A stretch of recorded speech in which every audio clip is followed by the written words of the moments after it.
उसके बारे में पूछा जाए तो हमको बिल्कुल भी पता नहीं होता। सही बात है ना? हमको बिल्कुल भी पता नहीं होता। जो हमको बता दिया जाता है हम उसी के अनुसार उसको मनाते चले जाते हैं।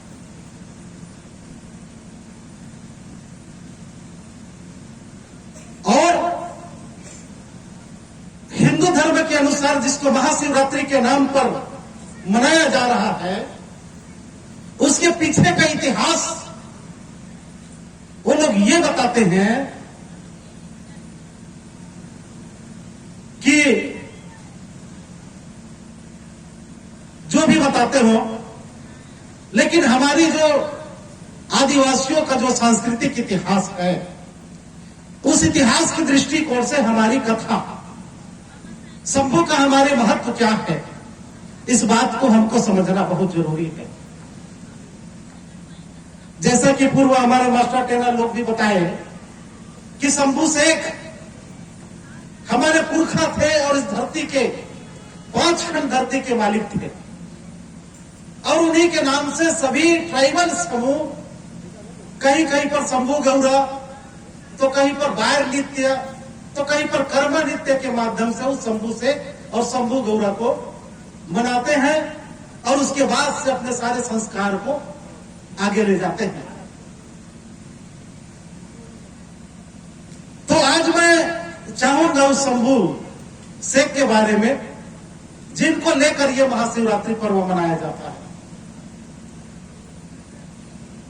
साथियों, हमारी जो ट्राइबलों की जो व्यवस्था है, संस्कृति है, उसके अनुसार इस पर्व को शंभू नरका कहते हैं। नरका मतलब होता है रात, और शंभू का मतलब होता है शंभू हमारा जो अधिपति, पंचखंड धरती के मालिक।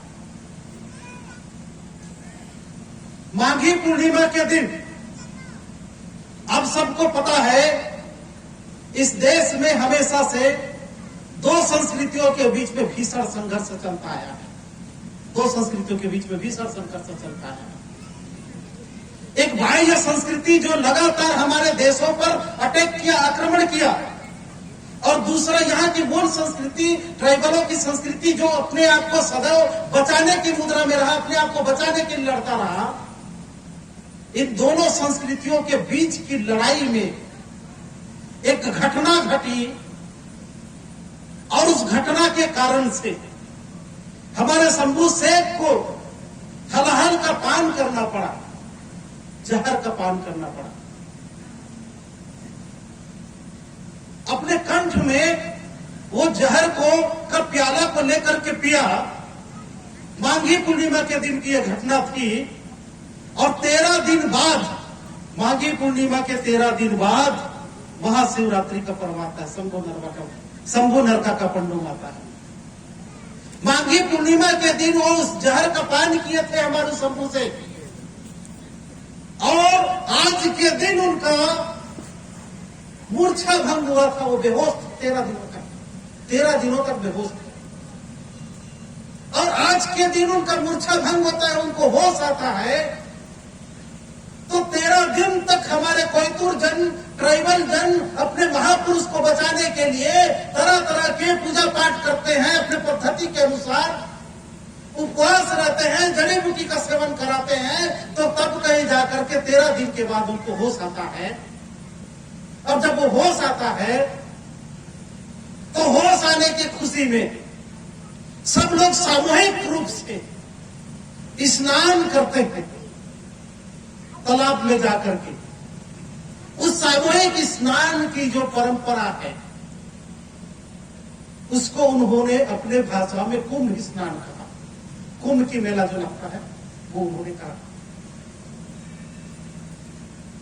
तो वो सामूहिक स्नान करने के बाद जो खुशी मनाया जाता है वो पर्व का नाम है आज का शंभू नरका। लंबे अंतराल के बाद ये चीजें हुई। उस समय का जो जहर था वनस्पतिक जहर था, जड़ी बूटी से बनाया हुआ जहर था। आज का जो रासायनिक जहर होता तो शायद हमारे शंभू शेख जीवित नहीं बचते, क्योंकि हमारे शंभू शेख एक पद का नाम है, जिस प्रकार से बैगा का पद होता है, जिस प्रकार से गांव में मुखिया का पद होता है, उसी प्रकार से शंभू शेख नामक एक पद है, जिस पर हमारे पुरखाओं के 88 पीढ़ी लगातार उस पद में पदस्थ रह करके इस देश को, इस धरती को, पंचखंड धरती को वो संस्कारित और शासित करते रहे। और इन्हीं शंभुओं के शासन काल में हमारी जो सभ्यता थी, गांवों से निकल करके सिंधु घाटी सभ्यता तक पहुंचा, और सिंधु घाटी सभ्यता में उन्होंने कोर्ट गण व्यवस्था का विकास किया, नगर राज्यों का निर्माण किया, बड़े बड़े गढ़ किलों का निर्माण किए, बड़े बड़े महलों का निर्माण किया। चारों तरफ सभ्यता फल फूल रही थी, कहीं पर जो है गरीबी नहीं था। सभी ट्राइबल लोग, सभी आदिवासी राजा महाराजा थे, चारों तरफ खुशहाली था। तभी उसी समय बाहरी लोगों का आक्रमण हुआ, तभी उसी समय बाहरी लोगों का आक्रमण हुआ, और जहां पर हमारी कोट सभ्यता थी, सिंधु घाटी सभ्यता थी, उस सभ्यता पर अटैक हुआ, और उस आक्रमण में हमारी सभ्यता ध्वस्त हुआ। अब ये लड़ाई 200 सालों तक चला। अब इस 200 सालों तक जो लड़ाई चला, उस लड़ाई को ही देवासुर संग्राम कहा गया, देवता और असुरों के बीच की लड़ाई। वास्तव में वो देवता और असुरों के बीच की लड़ाई नहीं थी, बाहरी आक्रमणकारी और यहाँ की मूल संस्कृति वालों के बीच की लड़ाई थी। और इस लड़ाई में 200 सालों तक जो चला, चूंकि उनके पास लोहे के हथियार थे और घोड़ा था, घोड़ा बहुत तेज दौड़ने वाला एक धावक होता है, घोड़ा हमारे पास नहीं था, उनके पास घोड़ा था और लोहे का हथियार था। साथियों, जो भी आक्रमणकारी होता है उसके पास अत्याधुनिक हथियार होता है, और अत्याधुनिक हथियार के सामने जो मूल निवासी होता है वो अपना तैयारी नहीं कर पाता, जिसके कारण से वो पराजित होता है। आपको याद होगा जब मुगल यहां आए तो तोप लेकर के आए थे। उस समय इस देश में तोप नहीं था, तोप और गोला बारूद। इसके कारण से तोप और गोला बारूद के सामने यहाँ के लोग पराजित हुए। जब अंग्रेज आए तो आधुनिक जो है बंदूक और राइफल लेकर के आए, हमारे पास नहीं था, इसके कारण से अंग्रेजों से हारे। ठीक उसी प्रकार से उसके और पहले जाएं तो सिंधु घाटी सभ्यता काल में जब उनका आक्रमण हुआ, गोरे वर्ण के लोगों का, गौर वर्ण के लोगों का आक्रमण जब हुआ तो घोड़े में सवार होकर के आए, और उनके पास लोहे का हथियार था, भाला था, और दौड़ा करके मारते थे। हमारे लोग संभल नहीं पाते थे और मारे जाते थे। और उनसे उसके सेना का, जो आक्रमणकारियों का सेना का नाम था इंद्र की सेना। इंद्र की सेना ने हमारे सिंधु घाटी की जो सभ्यता थी उसको नष्ट किया। आपको वैदिक ऋचाओं में इसकी बातें मिलेंगी। तो दो नस्ल, जो धरती के जो दो खंड हैं, धरती को अगर दो भागों में बांटा जाए तो एक उत्तराखंड होता है जिसको अंगारालैंड कहा जाता है, और दूसरा नीचे वाला जो दक्षिणाखंड है जिसमें 5 महाद्वीप आते हैं, दक्षिण एशिया, अफ्रीका, दक्षिण अमेरिका, ऑस्ट्रेलिया और अंटार्कटिक का द्वीप समूह। ये 5 महाद्वीपों के समूह को कोयामुरी द्वीप गंडवाना कहा जाता था। तो उत्तराखंड से जो सभ्यता विकसित हुई, वो कबीला के लोग आपस में लड़े, और लड़ करके वो अपनी रोजी रोटी की तलाश में लगातार अमेरिका के एंटोनिया में आक्रमण किया, मिस्र की सभ्यता में आक्रमण किया, मेसोपोटामिया में आक्रमण करते हुए फिर हमारे दक्षिण एशिया में प्रवेश किए, और दक्षिण अफ्रीका में प्रवेश करके सिंधु घाटी की सभ्यता क्षेत्र में उन्होंने युद्ध छेड़ा, और इस युद्ध में हमारे लोग पराजित हुए, और वहां की सभ्यता नष्ट हुई। हमारे राजा महाराजा मारे गए, लाखों करोड़ों लोग मारे गए, हमारे लोग उस जगह को छोड़ करके मध्य भारत के जंगलों में आए और हमारे कोयतुर लोग, गढ़वाना के लोग, आदिवासी लोग जहां जहां पे भी जाते थे अपनी नया राज्य खड़ा कर देते थे, नया गढ़ किला खड़ा कर देते थे। कभी वो वहां से जरूर भागे, लेकिन जहां भी गए वहां अपना अपना गढ़ खड़ा कर दिए। उन्हीं गढ़ों की निशानी है ये सब, उदरगढ़, डोंगरगढ़ जो दिखाई देता है, चांदागढ़, ये जितने भी गढ़ दिखाई देते हैं हमारे पूर्वजों के बनाए हुए गढ़ हैं। तो साथियों, उस युद्ध में उनकी सेनाओं ने लगातार, आर्य की सेना ने, इंद्र की सेना ने हमारे लोगों को लगातार परास्त किया। उस समय तक शंभू शेख का सत्ता था, अंतिम शंभू की स्थिति में पहुंच चुके थे। तो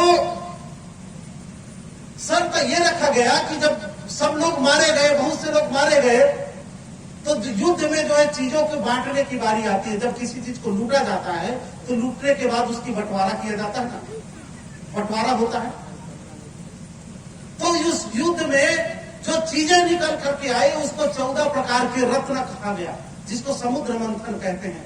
समुद्र मंथन आप लोगों ने सुना होगा, है ना। समुद्र को मथा गया बोलते हैं कथा के अनुसार, और उसमें जो है नाग को, वासुकी नाग को रस्सी बना करके समुद्र को मथा गया, ऐसा उनका कथा कहता है।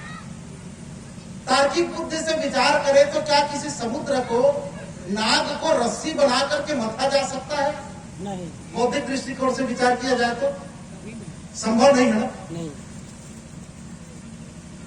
आप छोटे से तालाब को नहीं मथ सकते, इतने बड़े समुद्र को मथने की जो बात है वो संभव नहीं है। लेकिन समुद्र मंथन का मतलब यह है कि यहाँ पर जब विदेशियों का आक्रमण हुआ तो समझिए यहाँ के लोगों को मथ दिया गया, और उसमें जो 14 प्रकार की संपत्ति निकली, लूटने के बाद 14 प्रकार के रत्न निकले, उस रत्नों की बंटवारा की जब बात हुई तो 14 प्रकार के रत्न में हमारे वृक्ष, जिसको उन्होंने कल्प वृक्ष कहा, हमारे गाय, जिसको उन्होंने कामधेनु कहा, इस प्रकार से 14 प्रकार की चीजों को उन्होंने रखा। हमारे हारे हुए लोग, पराजित लोग, उनके पास कुछ भी उपाय नहीं था। उन्होंने भी कहा कि हमको भी जीने के लिए कुछ दे दिया जाए, तो उनको जीने के लिए एक चीज दिया गया।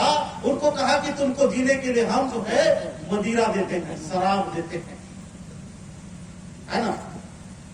तुमको शराब दिया गया, और शराब पीकर हमारे लोग, सब लोग जो है, जो भूखा रहता है, प्यासा रहता है, अब जो जिसका गला सूखेगा अपनी प्यास बुझाने के लिए कुछ ना कुछ तो पिएगा। अपनी प्यास बुझाने के लिए उन्होंने मदिरा का सेवन किया। हमारे शंभू शेख को दया आई, उन्होंने कहा भाई हम पराजित हो चुके हैं तो क्या हुआ, हमारे लोग पराजित हो गए हैं तो क्या हुआ, ये धरती सबका है, सबको जीने का अधिकार है, हमको भी यहां जीने दिया जाए। तो उनकी सेना ने कहा कि चूंकि ये पराजित लोग हैं और पराजित लोगों पर जो जीने का अधिकार नहीं होता है, वो जिएंगे कि मरेंगे उसका तय कौन करेगा? विजेता तय करेगा, जीतने वाला तय करेगा। हम हारे हुए लोगों को मार दे या जिंदा छोड़े, वो हमारे हाथ में है, ऐसा उन्होंने कहा। इंद्र की सेना ने कहा हमारे लोगों को।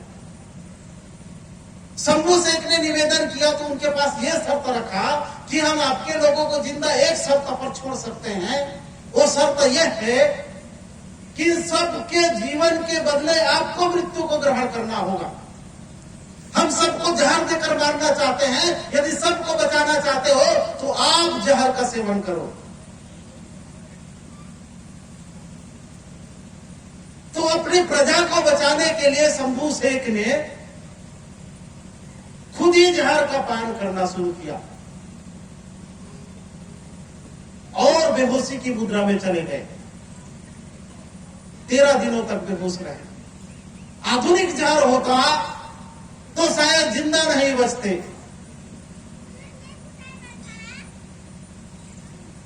तो इस प्रकार से 13 दिनों बाद जब उनका मूर्छा भंग हुआ तो ये शंभू नरका का पंडुम पूरे देश भर के ट्राइबल लोग मनाते आए हैं, लेकिन अपनी बुद्धि के अनुसार, अपनी परंपरा के अनुसार। हमारे त्योहारों को किस तरीके से हाईजेक किया जाता है ये समझने की जरूरत है। हमारे देवी देवताओं को किस तरीके से हाईजेक किया जाता है ये समझने की जरूरत है।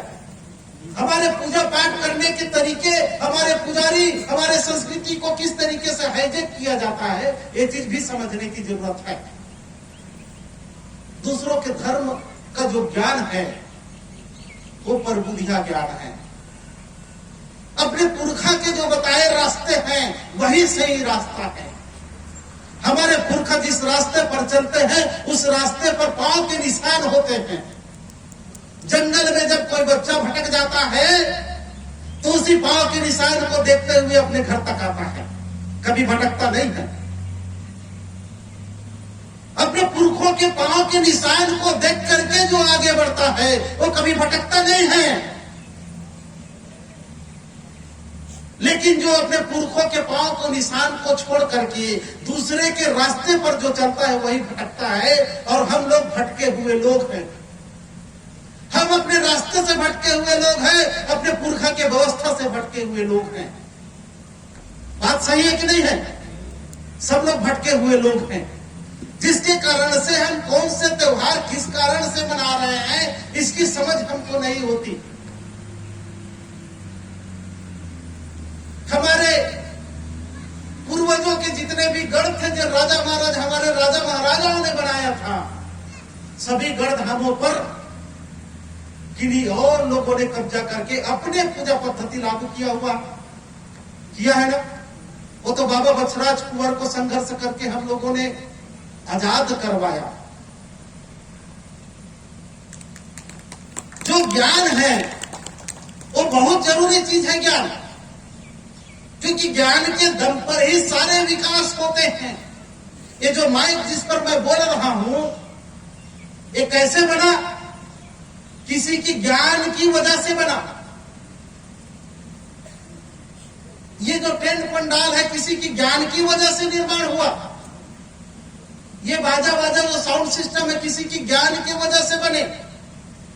तो ज्ञान बहुत महत्वपूर्ण चीज है और ज्ञान एक ऐसा अस्त्र है जिसका उपयोग करके इंसान मंगल ग्रह तक जा सकता है, आकाश में उड़ने वाला हवाई जहाज बना सकता है इस ज्ञान के दम पर। इसीलिए इस ज्ञान को बढ़ाने के लिए सभी प्रकार के स्कूल, कॉलेज, यूनिवर्सिटी खोले हुए हैं।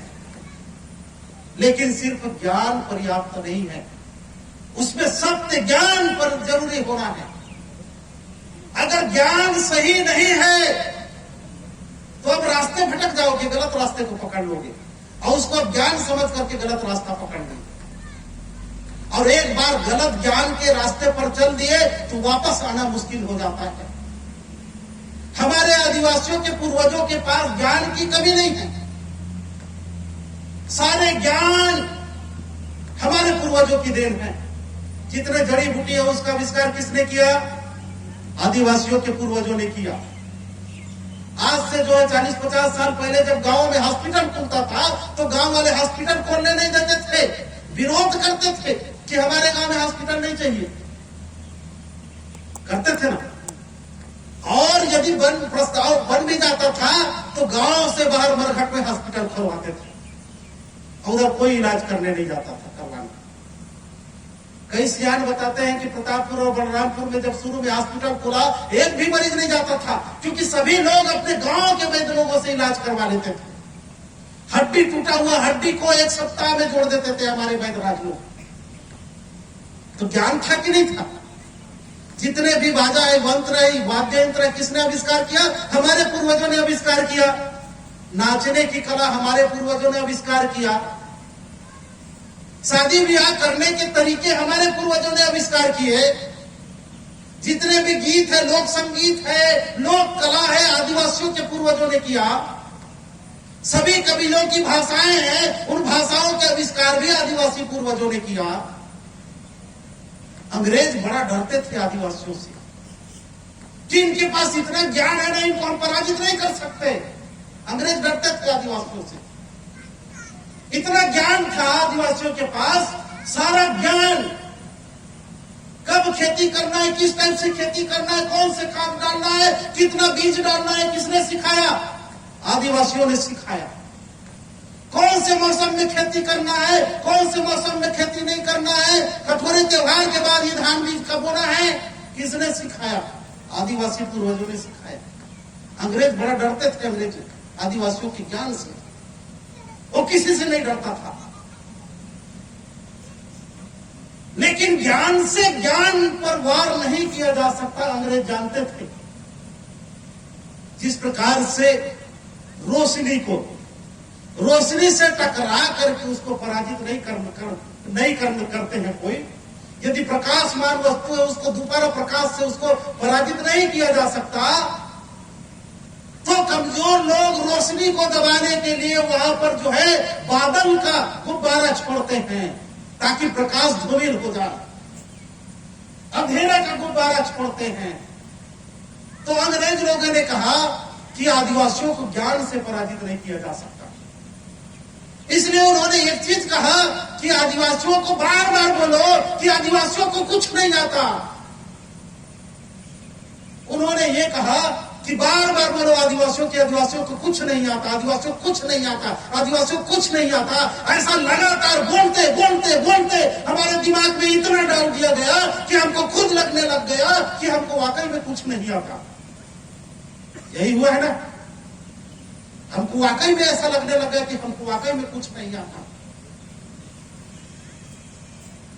जब शुरू में मसाले का जब खोज हुआ होगा तो कौन से जड़ी को, कौन से मसाले को खाना है कि नहीं खाना है, इसका टेस्ट कौन किया होगा? हमारे पूर्वजों ने किया। मिर्चा को खाने से बहुत तीता लगता है ना, लेकिन फिर भी उसने जाना, टेस्ट किया कि मिर्चा को खाने से बहुत तीता लगता है, फिर भी उन्होंने खोज किया कि सब्जी भी डालने से शायद अच्छा लगे। इस टेस्टिंग में लाखों आदिवासियों की जान गई होगी। दवाई की खोज में जहर खा डाले होंगे। इतनी बड़ी कुर्बानी आदिवासियों ने दी। और आदिवासियों का मतलब सिर्फ अनुसूचित जनजाति से नहीं है। आदिवासियों का मतलब इस भारत भूभाग में आदिकाल से रहने वाले वो सभी लोग जो बैगा व्यवस्था से शासित और संस्कारित होते हैं, वो सभी लोग जिसके भीतर घर में उनके कुल देवता होता है और पीढ़ी पूजाई में अपने घर में बकरा काटते हैं, वो सभी आदिवासी की कैटेगरी में आते हैं। लेकिन उनको जानकारी नहीं है, जिसके कारण से वो अपने आप को हिंदू धर्म या आर्य धर्म का वो अपने आप को भक्त बताते हैं।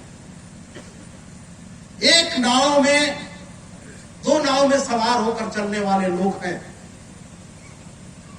तो नाव में जो सवार होकर के चलेगा तो कहीं ना कहीं तो गिरेगा ना। आदिवासियों में जागृति होने के कारण से अपने पुरखा के रास्ते पर चलने की तैयारी कर रहा है।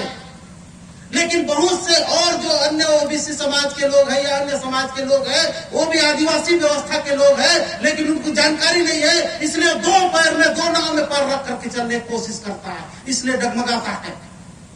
जब गांव में धान बोने का सीजन आएगा, कठोरी त्योहार मनाने का सीजन आएगा, तो धान लेकर के बैगा की शरण में जाता है। और जब पूजा पाठ कराने की बारी आएगा तो ब्रह्मदेव की शरण में जाता है। यही उसकी कमजोरी है, यही उसकी प्रॉब्लम है। हमको समझना होगा जिस प्रकार से ईसाई समुदाय सिर्फ जो है ईसाई व्यवस्था से अपने आप को शासित करता है, मुस्लिम समुदाय मुस्लिम व्यवस्था से अपने आप को शासित करता है, जैन समुदाय अपने आप को जैन व्यवस्था से शासित करता है, उसी प्रकार से इस देश के मूल मालिक आदिवासी बैगा व्यवस्था से अपने आप को शासित करता है। ये बात जितनी जल्दी हमारे लोगों को समझ में आएगी, उतनी जल्दी अपने संस्कृति को बचा पाएगा, अन्यथा किसी चीज को नहीं बचा पाएगा। ये बात जितना जल्दी समझ में आए, आना चाहिए। साथियों,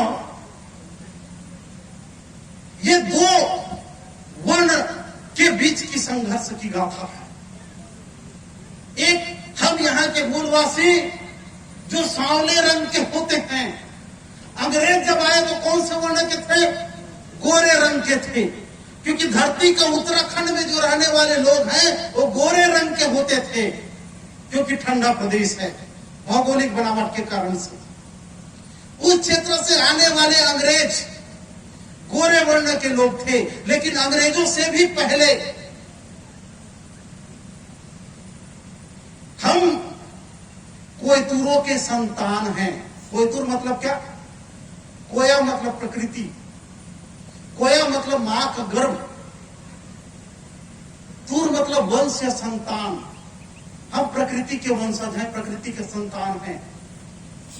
तो दक्षिणाखंड में रहने वाले लोगों को कोयतुर कहा गया और उत्तराखंड में अंगारानल में रहने वाले लोगों को आंग्ल कहा गया। उससे अंग्रेज नस्ल का विकास हुआ।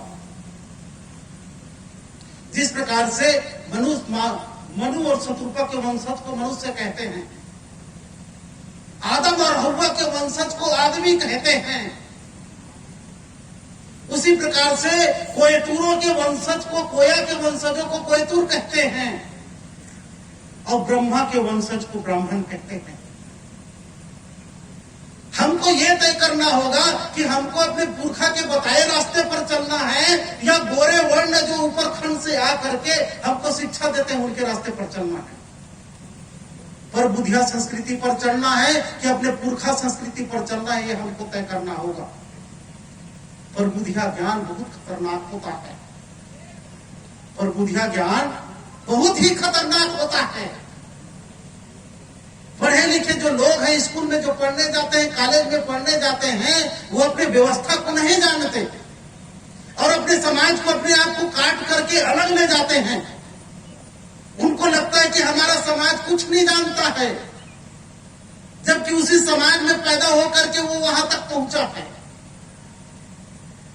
जिस ज्ञान में अपने पुरखों का ज्ञान ना हो, जिस ज्ञान में अपने पुरखों का भाषा ना हो, जिस ज्ञान में अपने पुरखों की संस्कृति ना हो, जिस ज्ञान में अपने पुरखा की व्यवस्था ना हो, वो ज्ञान अपने पुरखा का ज्ञान नहीं है, वो परबुद्धिया ज्ञान है।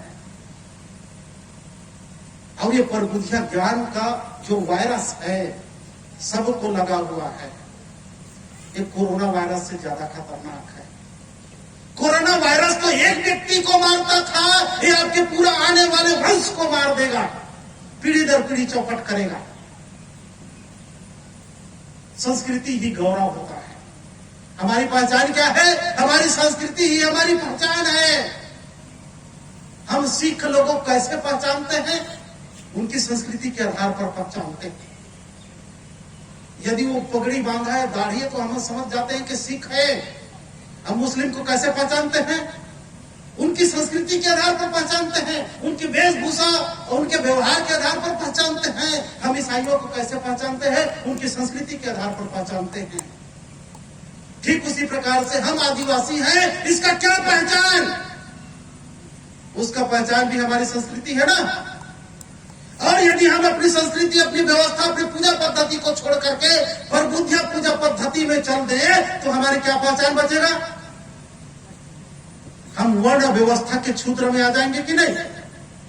आदिवासी वर्ण व्यवस्था में नहीं आता, इस बात को समझना होगा। ब्राह्मण, क्षत्रिय, वैश्य 3 वर्ण होते हैं। शूद्र जबरन थोपा हुआ वर्ण होता है। ब्राह्मण को आप ब्राह्मण बोलोगे तो स्वीकार करता है, वैश्य को वैश्य बोलोगे तो भी स्वीकार करेगा, क्षत्रिय को क्षत्रिय बोलोगे तो स्वीकार करेगा, शूद्र को शूद्र बोल दो तो दौड़ा के पीटेगा। क्यों? क्योंकि शूद्र अपने आप को शूद्र स्वीकार नहीं करता। इसका मतलब जबरन उसको शूद्र बोल बोल करके उसको शूद्र बना दिया गया है। किसी का नाम यदि दिनेश सिंह है और यदि उसको रोज जो है आप, है ना, टेटकू टेटकू बोलोगे तो शुरू में विरोध करेगा, लेकिन बाद में विरोध करना बंद कर देगा ना।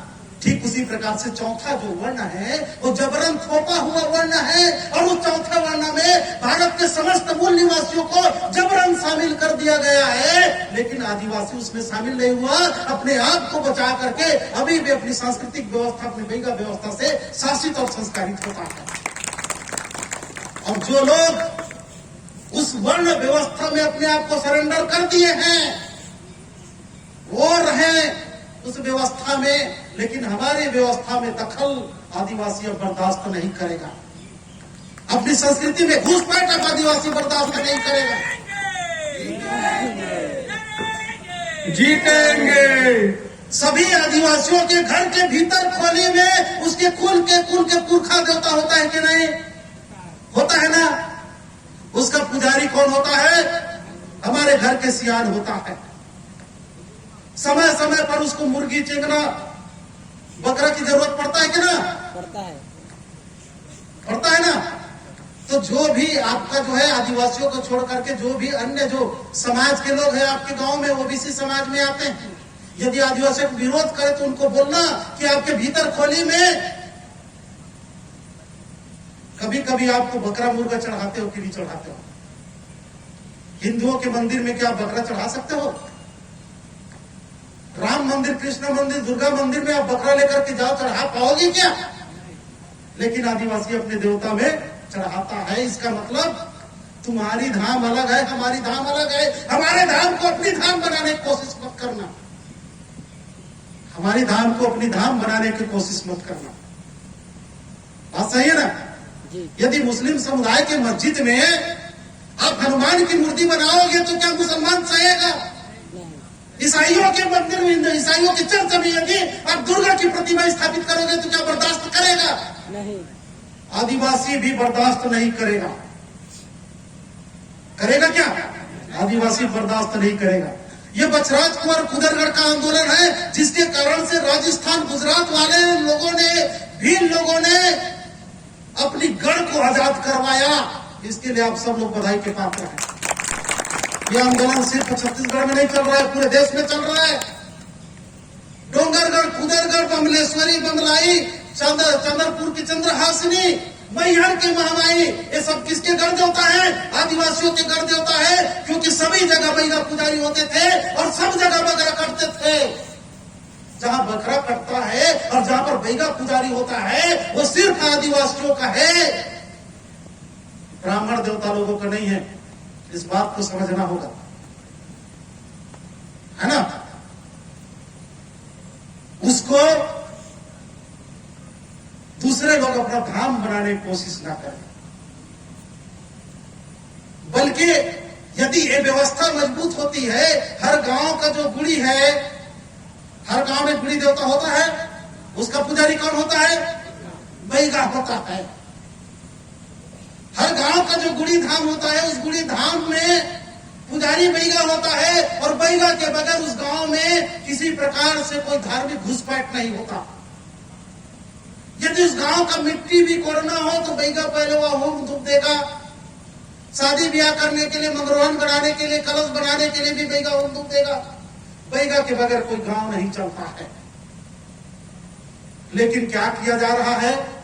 जितने भी हमारे गढ़धाम हैं, चंद्रपुर का चंद्रहासिनी है, डोंगरगढ़ की बंगलाई है ना, मैहर की महामाई है, चाहे सारे जितने भी धाम है, कुदरगढ़ है, बछराज कुंवरगढ़ है, सभी जगह से अंबिकापुर की जो महामाई है, सभी गढ़ धामों से बैगाओं को हटा करके कोई दूसरा पुजारी वहां कब्जा करके बैठा हुआ। उचित है क्या? नहीं है ना? समझना होगा हमको। यदि हम नहीं समझे तो हमारा पीढ़ी नहीं समझ पाएगा। अभी हमारे गढ़ पर कब्जा किए हैं, फिर धीरे धीरे हमारे गांव की गुड़ी पर कब्जा करेंगे और गांव की महिला को हटा करके वहां फिर ब्राह्मण पुजारी बैठाने की साजिश किया जाएगा। गांव की गुड़ी की संरचना को तोड़ करके मंदिर बनाया जाएगा और फिर गुड़ी में कब्जा करने के बाद आपके भीतर खोली का जो देवता है, कुल देवता, उस पर कब्जा किया जाएगा। आपके भीतर खोली में घुसने की तैयारी चल रहा है। समझना है कि नहीं? समझना पड़ेगा। इसके अलावा कोई दूसरा उपाय नहीं है। सांस्कृतिक पहचान सभी धर्म वालों की, सभी संस्कृति वालों की पहचान होती है। सिख समुदाय कर्नल बन जाता है, प्रधानमंत्री बन जाता है, फिर भी अपना पगड़ी नहीं छोड़ता। छोड़ता है क्या? सेना के बड़े बड़े पोस्ट में चल देता है सिख समुदाय, फिर भी अपनी संस्कृति नहीं छोड़ता। अरब देश के मुसलमान बहुत बड़े बड़े अमीर लोग हैं। दुबई का शेख बहुत बड़ा अमीर आदमी है, फिर भी अपनी वेशभूषा भाषा को नहीं छोड़ता। और हम 10वीं पर भी क्या पढ़ लेते हैं, अपनी कल्चर को, अपनी व्यवस्था को भूल करके दूसरे की व्यवस्था में चले जाते हैं। क्यों? ये बरबुदिया वायरस का असर है, बरबुदिया वायरस का असर है। इस वायरस को खत्म करने के लिए इसी प्रकार से कार्यक्रम, प्रशिक्षण होते रहना चाहिए। साथियों, हमारी जो विरासत है, हमारी जो संस्कृति है, हमारी जो व्यवस्था है, दुनिया की अद्भुत व्यवस्था है। हमें हमारी व्यवस्था को सीख कर ही न्यायपालिका बने हुए हैं। आदिवासियों का जो न्यायपालिका है ना, वो जब मीटिंग करते हैं, सभा करते हैं गांव में, तो बड़े बड़े विवाद को चुटकी में निपटा लेते हैं। निपटाते हैं कि नहीं? उसको कोर्ट कचहरी जाने की जरूरत नहीं पड़ता। उसी व्यवस्था से प्रेरित होकर के न्यायपालिका बने हुए हैं। हमारी आदिवासियों की जो गण व्यवस्था है, गण व्यवस्था मतलब कबीला व्यवस्था, गांव की पारंपरिक व्यवस्था, जिसमें गांव के बैगा होते हैं, मुखिया होते हैं, पटेल होता है, मांझी होता है, कोटवार होता है, ये सब लोग मिलकर के क्या बनाते हैं? गांव का पारंपरिक सरकार बनाते हैं। यही गांव के मालिक होते हैं। सरपंच और सचिव तो एक एजेंसी है, हमारी बातों को सरकार तक पहुंचाने वाला, और सरकार की योजना को गांव तक लाने वाला वो क्या है? एक एजेंसी है। वो गांव का मालिक नहीं है, आपको ध्यान रखना होगा।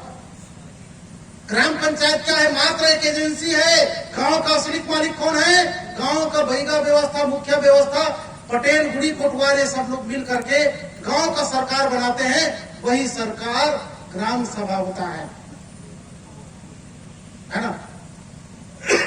तो अपनी गांव व्यवस्था को मजबूत करना है। गांव व्यवस्था को मजबूत करने के बाद हमको किसी प्रकार के अतिक्रमण या व्यवस्था में घुसपैठ को हमको रोकना होगा। लेकिन सारा चीज शांतिपूर्वक करना है, उग्र रूप से नहीं करना है। शासन प्रशासन के किसी कानून का उल्लंघन नहीं करना है, किसी अधिकारियों से उलझना नहीं है। बस आप लोगों को अपनी व्यवस्था पर चलना है शांतिपूर्वक।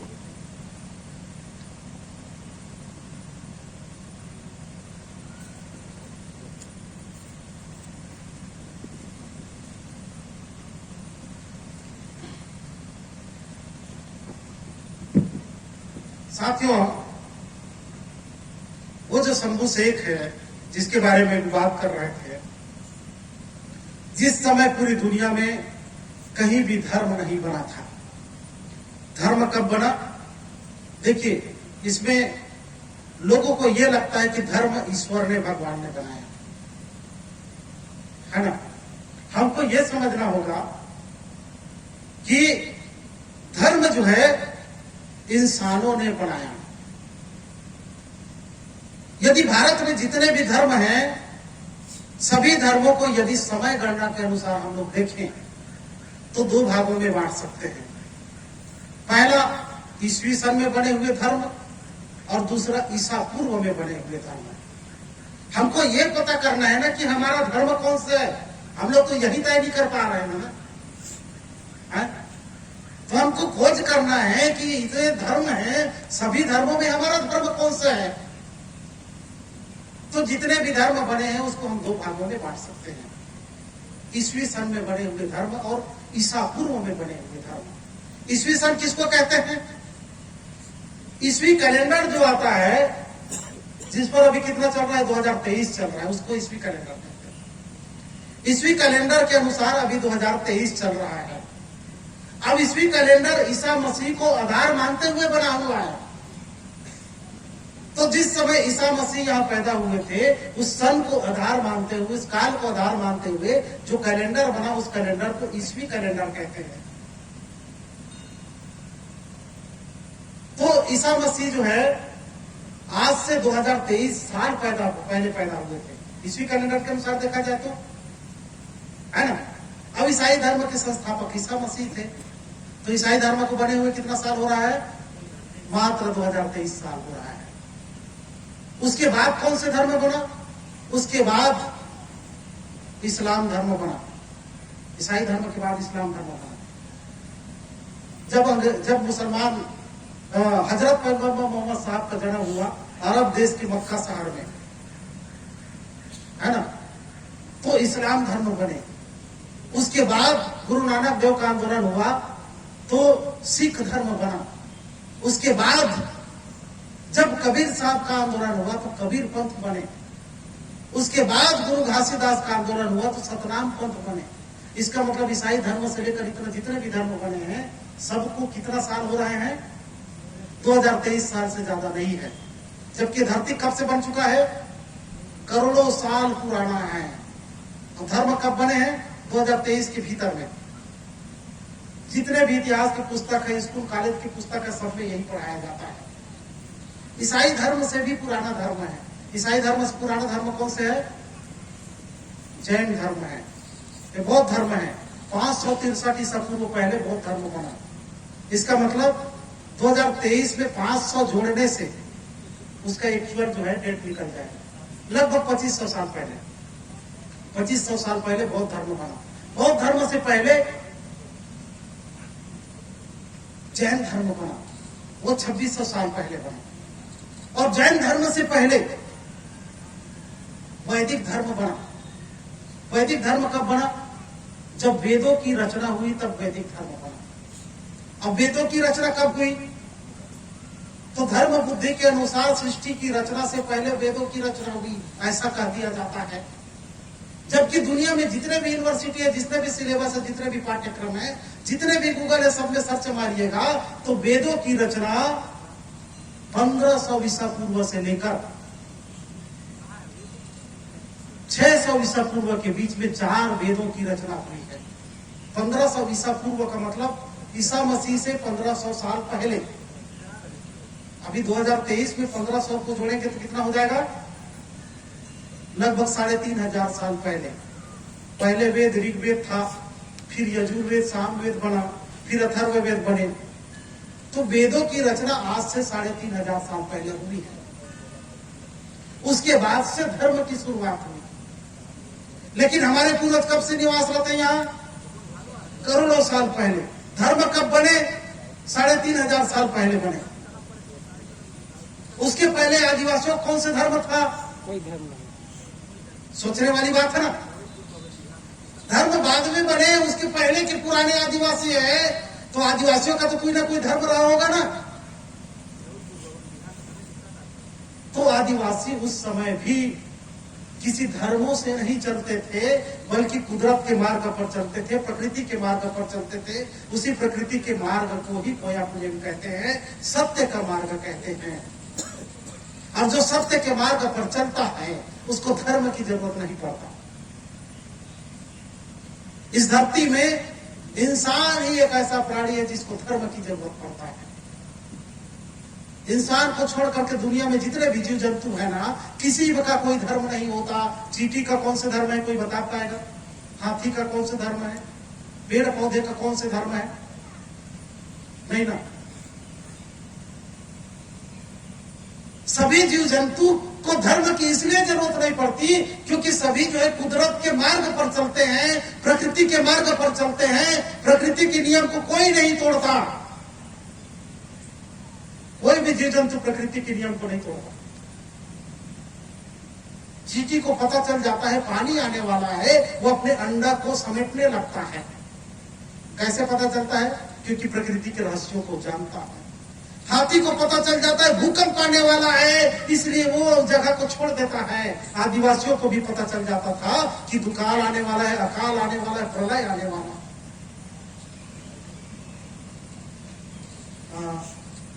देवलाल जी हमारे बीच में उड़ीसा से मेहमान आ रहे हैं, बाकी लकड़ा जी से सम्मान ले आएंगे और मंचासित करवाएंगे।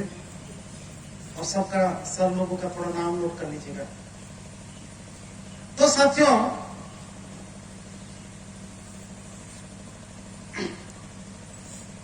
हम धर्मों से पहले के लोग हैं। जब धर्म नहीं बना था उससे भी पुराने लोग हैं।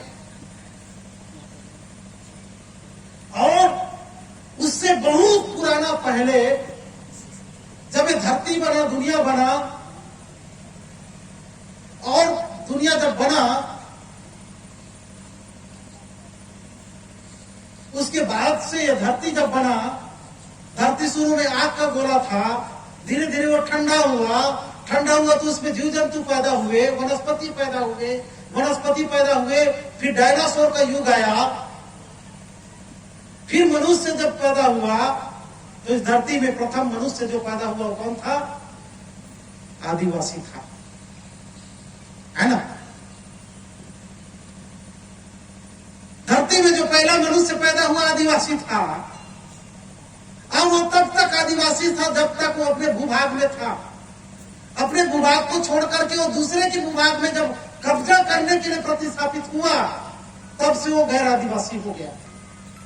जो अपने जमीन पर पुरखों से रहता है वही आदिवासी कहलाता है, और जो अपने जमीन को छोड़ करके दूसरे पर जमीन पर जो कब्जा करता है वो गैर आदिवासी बन जाता है। यहाँ का आदिवासी इस देश को छोड़ करके यदि अमेरिका में जाकर के वहां के किसी का जमीन पर कब्जा करेगा तो वहां जाकर के वो गैर आदिवासी बन जाता है। समझ रहे ना।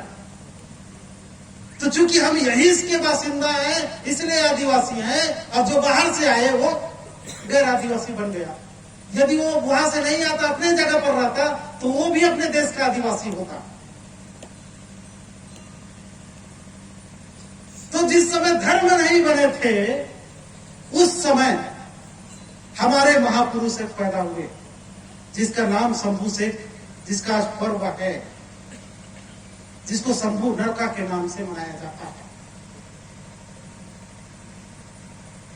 वो शंभू शेख प्रथम ऐसा व्यक्ति थे जिन्होंने विज्ञान, तंत्र ज्ञान, ये बुद्धि का विकास है, सारा चीज का दर्शन बना करके हमको दिया। हमको लगता है कि धर्म में सारा ज्ञान है, जबकि धर्म का ज्ञान आदिवासियों से निकाला गया ज्ञान है। आदिवासी लिखता नहीं है ना अपने ज्ञान को। क्यों नहीं लिखता है?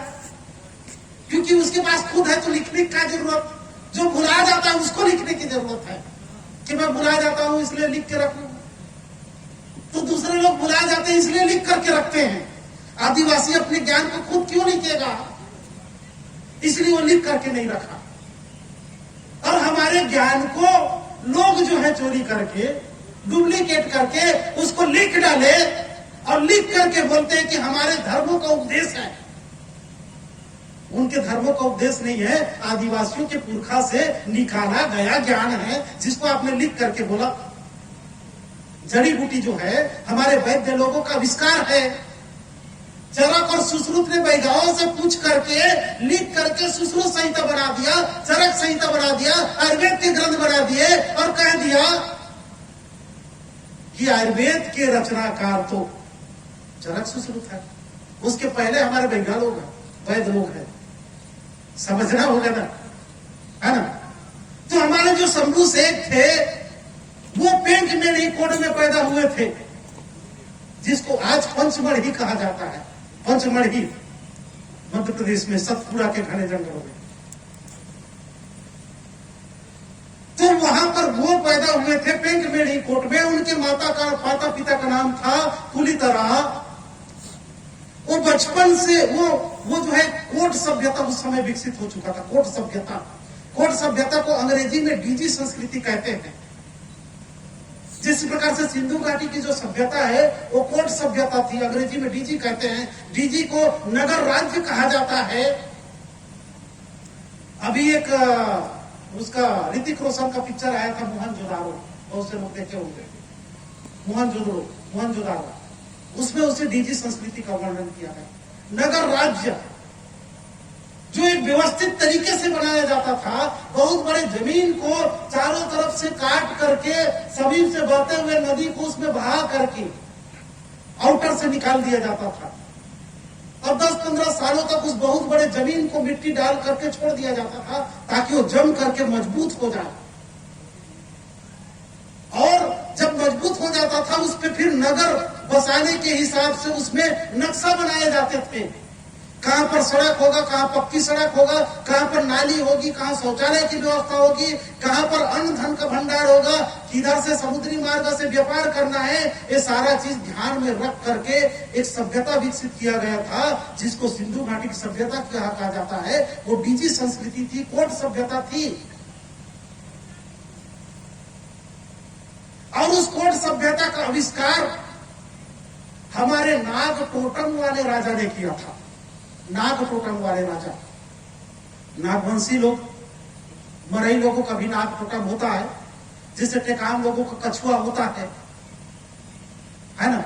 उसी प्रकार से भारत में रहने वाले सभी कबीला समुदाय हैं, सभी आदिवासी हैं, वो टोटम पर आधारित सामाजिक व्यवस्था में जीते हैं। सभी लोगों का कुल चिन्ह टोटम होता है। कोई कछुआ टोटम वाला है, कोई नाग टोटम वाला है, कोई सांडिल टोटम वाला है। सोनहा मतलब सोन कुत्ता, कुजूर मतलब लता, तिग्गा मतलब बंदर, मीना मतलब मछली, भील मतलब मगरमच्छ। इस प्रकार से ट्राइबल समुदाय अपने कबीलों के चिन्ह के नाम से पहचाने जाते थे। तो सिंधु घाटी सभ्यता को उस नाग टोटम वाले राजा ने विकसित किया। इसीलिए उस नाग टोटम वाले राजा के जो को वृत्तासुर, वृत्तासुर आप लोगों ने नाम सुना होगा, वृत्तासुर देवासुर संग्राम में आता है। वृत्त मतलब होता है नाग, असुर मतलब होता है, असुर मतलब क्या समझते हैं? आज पढ़ाया जाता है ना कि असुर, दैत्य, दानव, बड़े बड़े शरीर होगा, बड़े बड़े दांत होंगे, पहाड़ जैसा शरीर होगा, ऐसा बताते हैं ना, है ना। बड़े बड़े पुरातात्विक खोज हो चुके। सिंधु घाटी सभ्यता क्षेत्र में खुदाई हुआ, उसमें एक भी विशालकाय शरीर वाले व्यक्ति का हड्डी नहीं मिला। जबकि 35 करोड़ साल पहले डायनासोर का युग था। उस युग के जीवाश्म हड्डी, अंडे के जीवाश्म आज भी वैज्ञानिकों को मिलते हैं। डायनासोर के जीवाश्म इस धरती में मिले, लेकिन राक्षस और असुर के न तो जीवाश्म मिले न हड्डी मिले। बल्कि वो क्यों नहीं मिले? क्योंकि हमारे जैसा कद काठी वाले हमारे पुरखा लोग थे, वो विशाल काय, वो दिखाने और खाने की चीजें। तो सिंधु घाटी सभ्यता में उसी वृत्तासुर के वंशज, वृत्त मतलब नाग, असुर मतलब जो है, असुर मतलब प्राण, क्षमता, योग्यता, र मतलब रमना या बहना। तो जिनके अंतर्गत, जिनके शरीर में लीडरशिप आता था, जिनके अंतर्गत अगुवाई करने की क्षमता होता था, उसको ससम्मान हमारे लोग असुर नामक उपाधि देते थे। जैसे हमारे महादेव को महासुर कहते हैं। जैसे आजकल कोई नेतागिरी करता है, उसको और नेताजी बोलते हैं, क्योंकि वो मंत्री लोगों से बात कर लेता है ना, डरता नहीं, इसीलिए नेताजी आप जाओ हमारा काम करवाए। उसी प्रकार से पहले जो दुश्मनों से नहीं डरता था, उसको हमारे लोग असुर बोलते थे। असुर मतलब ताकतवर व्यक्ति। तो वृत्तासुर नाग टोटम वाले राजा ने वो नगर निवेश बनाया था, वो डिजाइन बनाया था कि हमको व्यवस्थित तरीके से नगर बनाना है। इसके कारण से सिंधु घाटी सभ्यता के जो नगर था, उस नगर को नगर कहा गया। नगर क्यों कहा गया? क्योंकि नाग राजा का आविष्कार होने के कारण से उसको नगर कहा गया। नगर मतलब नाग, उस शैली को नागर शैली कहा गया।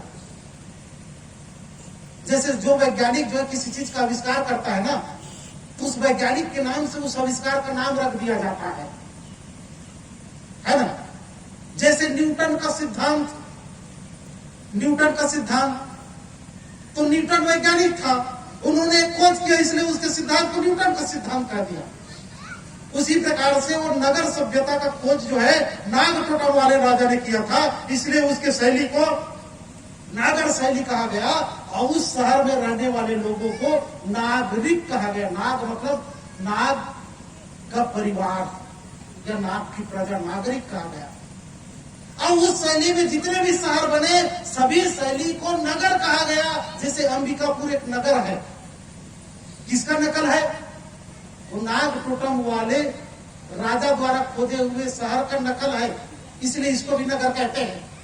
मुंबई महानगर है, दिल्ली नगर है, तो सभी नगरों का आविष्कार कौन किया? नाग टोटम वाले राजा ने किया, है ना। तो कोट सभ्यता थी सिंधु घाटी में, उसी प्रकार से कोट सभ्यता पेंग मेरी कोट में था। और उस पेंग मेरी कोट में हमारे शंभू शेख, प्रथम शंभू शेख, जिसका बचपन का नाम कोसोडुम था, उनका जन्म हुआ था। कोसोडुम धर्मों से बनने से बहुत पहले की बात है, जिस समय कोई धर्म नहीं बना था उसके पहले की बात है। क्योंकि हम धर्म तो जो 3500 साल पहले बने ना, हम लोग तो करोड़ों साल पुराने लोग हैं ना, है ना। तो वो शंभू शेख ने वो जंगल में जाकर के एकांत में बैठ करके ध्यान मग्न होकर के चिड़ियों की कलरव, झरनों की आवाज, पेड़ पौधों की जो आवाज है, सरसराहट है, उसको ध्यान मग्न होकर के वो सुनते थे। वो समझने की कोशिश करते थे कि दुनिया कैसे बना, प्रकृति का निर्माण कैसे हुआ, तरह तरह के उसके दिमाग में सवाल आते थे। उन सवालों को जानने का कोशिश करते थे। वहीं से उन्होंने जो है जिस विधा का उन्होंने खोज किया कि ध्यान लगा करके सुनने से ज्ञान की प्राप्ति होती है, ध्यान लगा करके सुनने से, एकाग्रता से ज्ञान की प्राप्ति होती है। किसने खोज किया? हमारे शंभू शेख ने खोज किया। उसको आधुनिक जो धर्म वाले लोग क्या बोलते हैं? उसको मेडिटेशन बोलते हैं। किसका खोज है? हमारे पूर्वज का खोज है ना। आपका मेडिटेशन आपके धर्म का नहीं है, हमारे पुरखा का खोज है, शंभू शेख ने खोजा।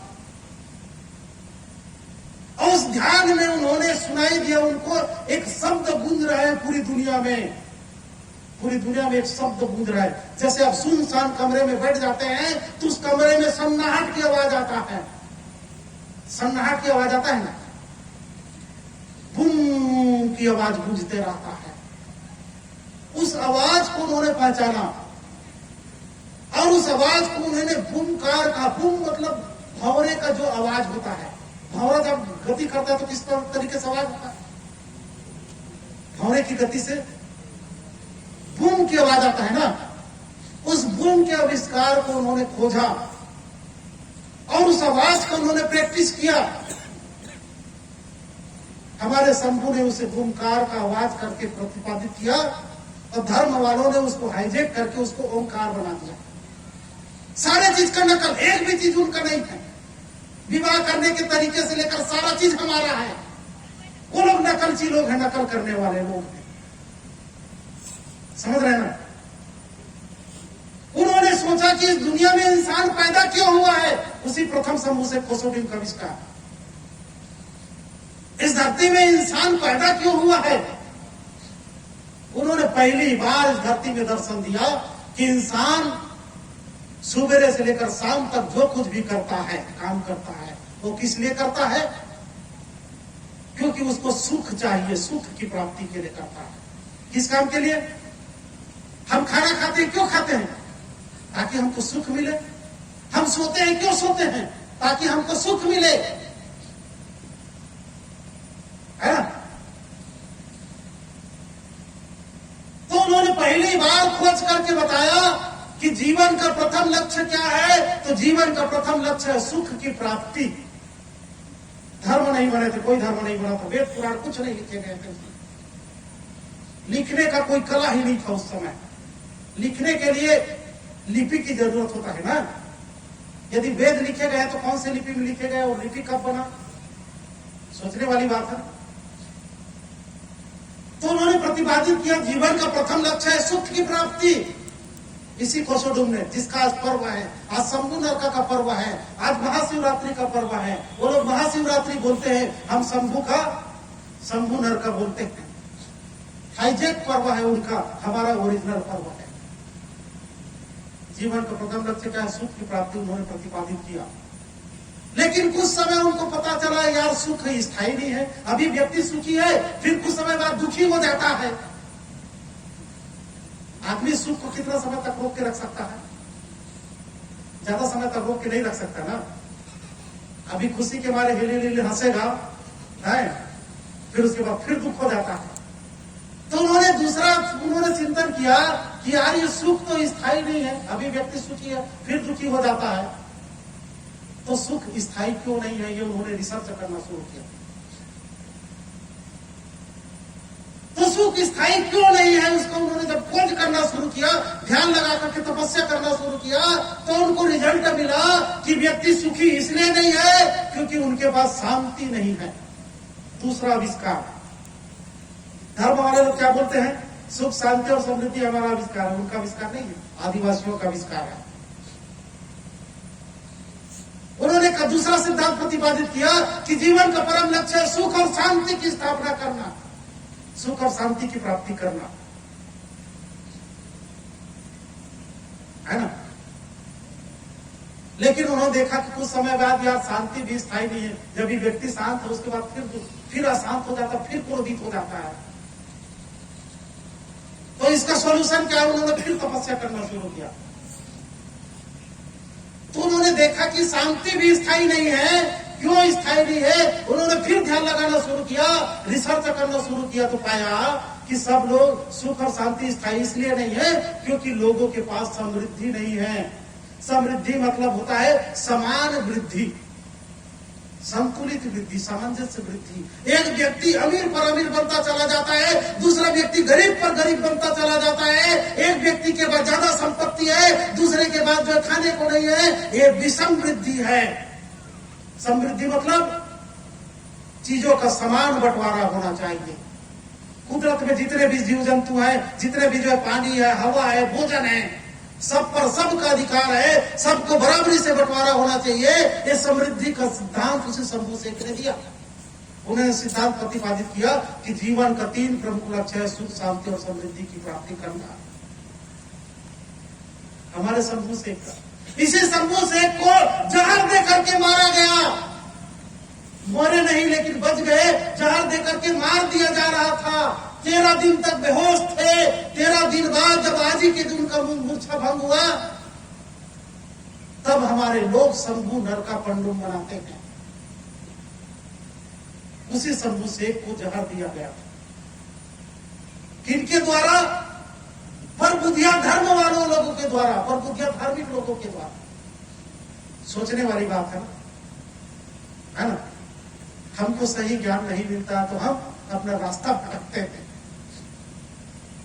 उसी शंभू ने सिर्फ वही चीज का खोज नहीं किया, सुख शांति समृद्धि का, बल्कि उन्होंने ये भी सोचा कि इस दुनिया का निर्माण कैसे हुआ। बहुत से उसके आविष्कार है, अनगिनत आविष्कार है, मून सूसर्री उन्हीं का आविष्कार है। दुनिया का आविष्कार कैसे हुआ, तो उन्होंने सोचो ये 5 तत्व जो बोलते हैं ना, 5 तत्वों से बना है संसार।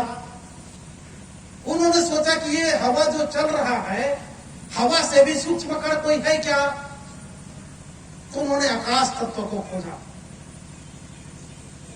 फिर वायु तत्व को खोजा,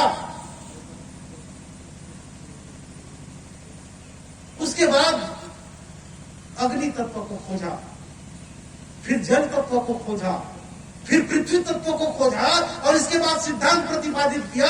ये 5 तत्व जब मिलते हैं तब जीवन का निर्माण होता है।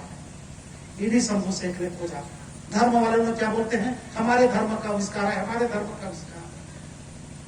हम तो धर्म के मार्ग पर चलने वाले लोग नहीं हैं, प्रकृति के मार्ग पर चलने वाले लोग हैं। और प्रकृति के मार्ग पर चलने वाले लोग तर्क करते हैं, बुद्धिमत्ता का इस्तेमाल करते हैं। यदि नीम के पेड़ से दूध निकलता है तो किसान व्यक्ति जानता है नीम के पेड़ से दूध निकलता ही है, ऑटोमेटिक उसका रस है, जिसको निबोली रस कहते हैं। किसान जानता है कि नीम के पेड़ से रस निकलता है, तो सफेद कलर का दूध निकलता है, उसको रोज दांतों करता है, क्यों नहीं जानेगा, जानता है ना। लेकिन धार्मिक लोग नहीं जानते, उनको यह लगता है कि नीम के पेड़ से दूध निकल रहा है तो कोई बहुत बड़ा चमत्कार हो गया। वहां पर मेला लगा करके वहां पर जो है मंदिर बनाना शुरू कर देते हैं धार्मिक लोग, है ना। हमको ये तय करना होगा कि हम कुदरत के सत्य के मार्ग पर चलना है कि धर्म के मार्ग पर चलना है, अपने पुरखा के बताए रास्ते पर चलना है कि परबुद्धिया धर्म के मार्ग पर चलना है। ये हमको तय करना होगा। तय नहीं करेंगे तो आने वाला पीढ़ी हमको लताड़ेगा। लताड़ेगा कि नहीं लताड़ेगा? हमको गलत ट्रेन पकड़वा दिए, हमको जाना था दिल्ली तो मुंबई के ट्रेन में बैठा दिए, बोलेगा है? हमको जाना था दिल्ली तो मुंबई की रेलगाड़ी में बैठा दिए। है ना, ये तय करना पड़ेगा। उसी शंभू शेख का आज पर्व है शंभू नर का, लोगों को पता ही नहीं है। हमारे शंभू जो गांव में गुड़ी गांव के में जो है शंभू महादेव होता है ना, शंभू महादेव गांव में होता है, हर गांव में होता है, वही लोग पूजा करते हैं। क्या उस शंभू के पास शिवलिंग के आकृति में रहता है क्या कोई संरचना? नहीं। क्या बैगा लोग शिवलिंग में पानी डालते हैं क्या? क्या उसमें बेलपत्र चढ़ाते हैं क्या? नहीं ना। तो ये शिवलिंग आया कहां से? ये बीच में जब बाहरी लोगों का जब आक्रमण हुआ तो हमारे धर्म को भ्रष्ट करने के लिए, हमारे प्राकृतिक मार्ग को भ्रष्ट करने के लिए बनारस जिसको कहते हैं, बनारस जहां महाकाल की नगरी जिसको कहते हैं ना, वो हमारे शंभू से एक पॉपुलर स्थान था। वहां शिवलिंग नहीं था, पहले शिवलिंग नहीं था, वहां बैगा पुजारी हुआ करता था।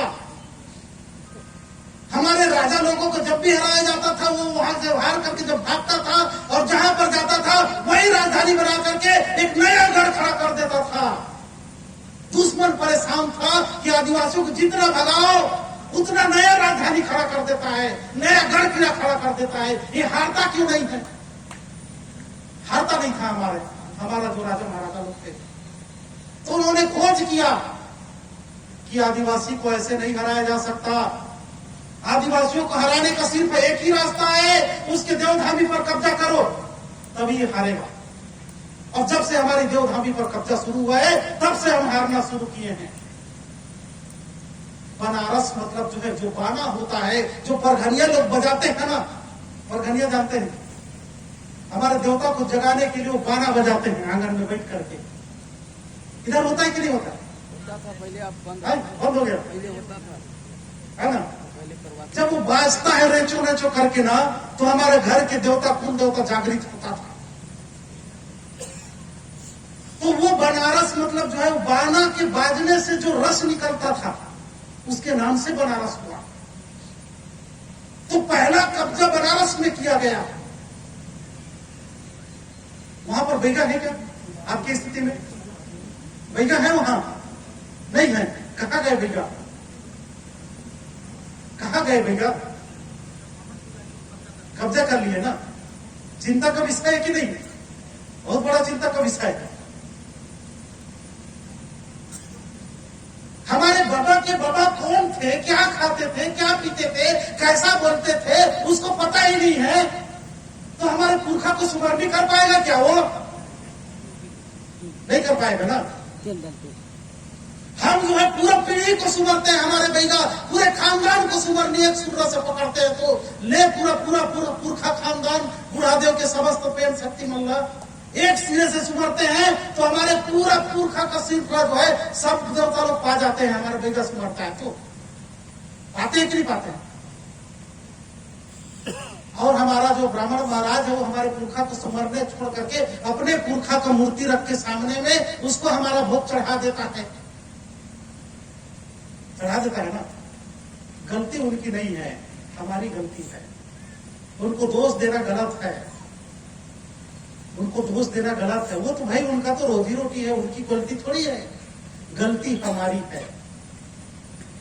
वो लोग भी तो जीने खाने आए हैं ना, उनकी गलती नहीं है, गलती हमारी है। क्योंकि हम लोगों ने उनको न्योता दिया ना, हम लोगों ने उनको इनवाइट किया ना कि आओ हमारे धाम में बैठो, हम आपके लिए मंदिर बना देते हैं, हमारे धाम के बगल में आपके लिए बजरंग बली की और दुर्गा की मूर्ति अलग से बना देते हैं, आओ बैठो। किसकी गलती है? हमारी गलती है ना, है ना। समझना होगा भाई,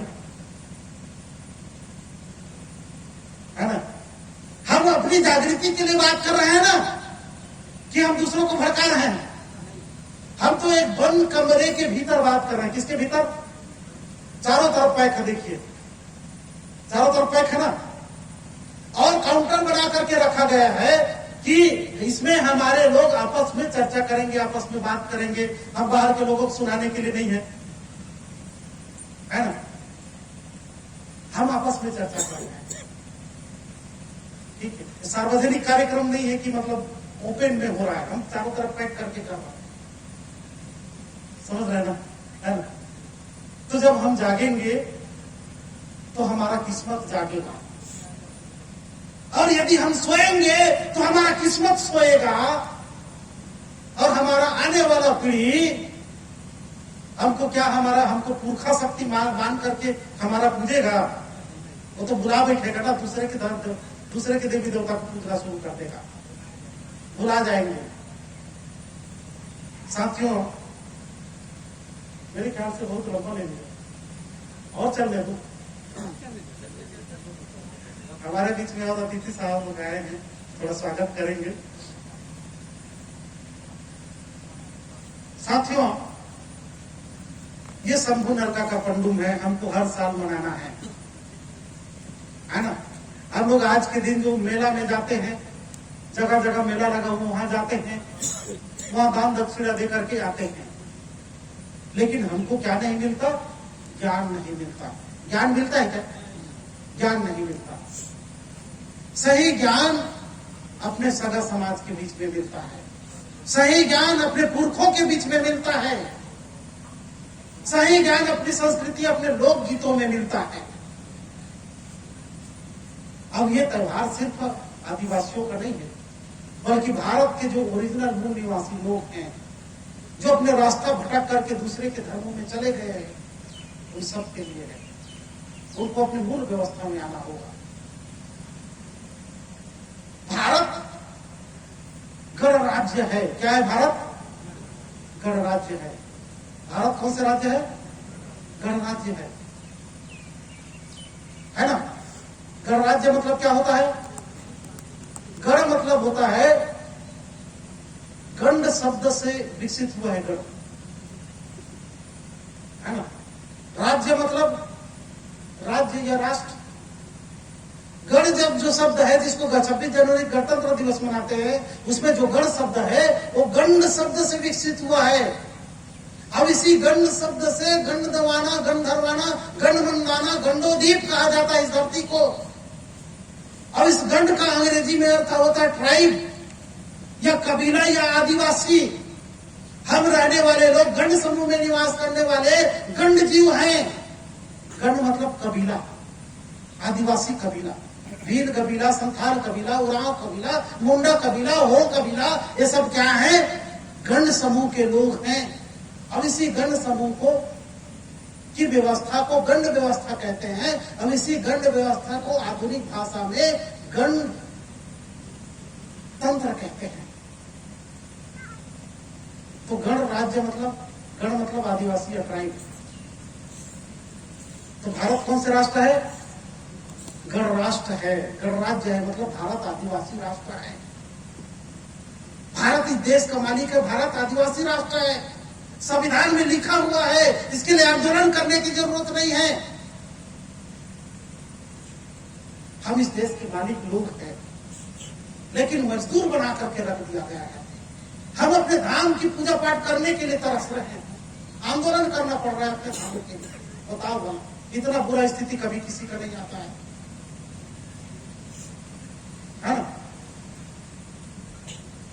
साथियों, तब तक हमारे अतिथियों का स्वागत हो जाए।